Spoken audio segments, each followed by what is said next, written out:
Bonjour, moi c'est André Marois, je suis écrivain. J'écris surtout des romans policiers pour les jeunes, les adolescents, les adultes. Mon livre le plus populaire, c'est Le voleur de sandwich et maintenant sa suite, L'alerte au feu, pour les ados. J'écris aussi pour les ados, donc Où est Agatha, à une minute près, Les voleurs de mémoire, et des histoires policières bien sûr, mais aussi de la science-fiction. Et pour les adultes, Bienvenue à Meurtreville et Je ne suis pas fou. Alors, à ce jour, j'ai publié une cinquantaine de livres. Ça commence à faire beaucoup. Peut-être qu'il faudrait que j'arrête. Alors voilà. Aujourd'hui, je suis là pour vous parler de Moi, c'est Tantale. On va le mettre comme ça pour les voir mieux. C'est publié chez Zatis et c'est un livre qui a été finaliste au prix des libraires en 2020. Ce livre est illustré par Julien Castagnier. Il raconte une histoire pas banale, celle d'un métal appelé Tantale.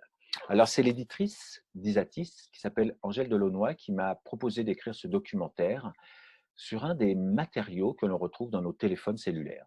Et l'environnement est un sujet qui me touche, qui me passionne et qui me met en colère.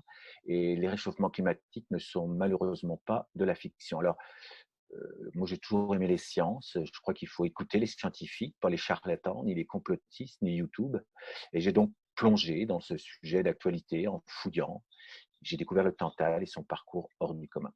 Alors, c'est quoi le tantal? C'est un métal rare qui est extrait dans des mines un peu partout, dont en République démocratique du Congo, par des enfants dans des mines, dans des conditions terribles.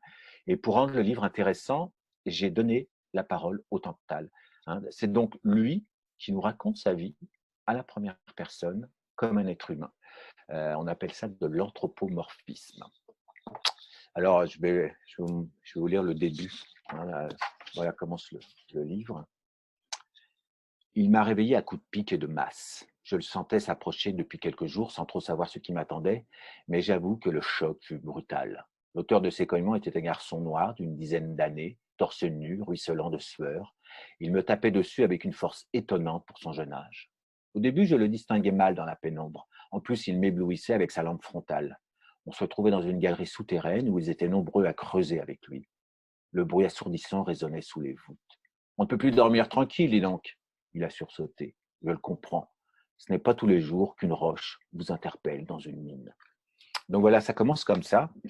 Et puis donc on va suivre le Tantal après la RDC jusqu'à son, on va le trouver dans, il va être introduit dans des condensateurs qu'on installe dans des téléphones. Il va rencontrer Wang sur des chaînes de montage en Chine dans des conditions que je vous laisse aussi découvrir.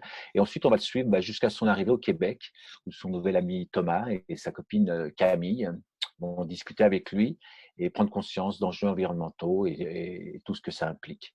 À la fin, le téléphone est brisé mais le Tantal ne sera pas recyclé, l'histoire finit mal. Alors j'ai fait beaucoup de recherches pour retracer le parcours du Tantal, j'ai tout vérifié, j'ai appris énormément de choses. J'espère que la forme du livre permettra aux lectrices et aux lecteurs d'en apprendre autant avec les illustrations qui sont très percutantes en noir et rouge de Julien Castagnier, ça aide beaucoup à l'efficacité. Euh, Ce que j'espère, moi, avec Moi c'est Tantal, c'est partager une information qui me paraît cruciale de nos jours. L'environnement, vous les adolescents, vous en entendez sûrement beaucoup parler. Peut-être que des fois, vous trouvez que vous en entendez trop parler même.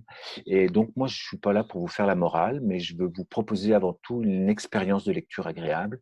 J'ai envie de lancer des débats, parler, échanger, discuter. C'est essentiel. Alors, au niveau de l'environnement, qu'est-ce qu'on peut faire, nous, concrètement, pour limiter notre impact environnemental? C'est pas facile. On peut déjà essayer d'arrêter d'acheter des cochonneries. On peut donc limiter notre consommation, tout simplement. On peut aussi essayer de lutter contre l'obsolescence programmée.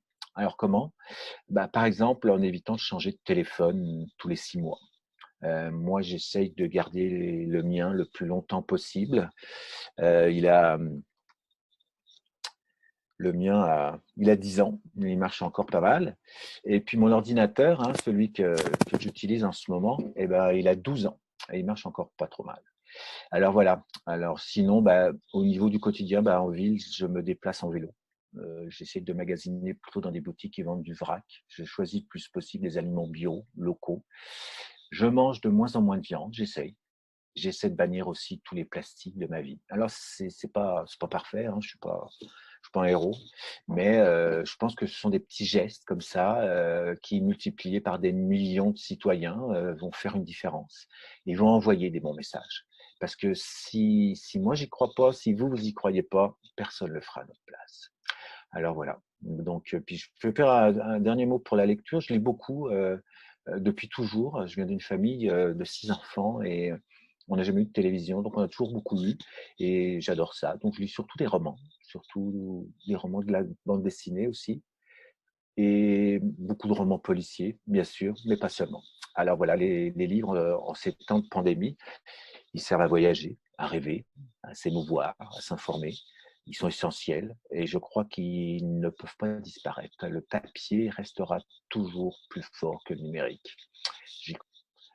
Alors bonne lecture, portez-vous bien. Ciao.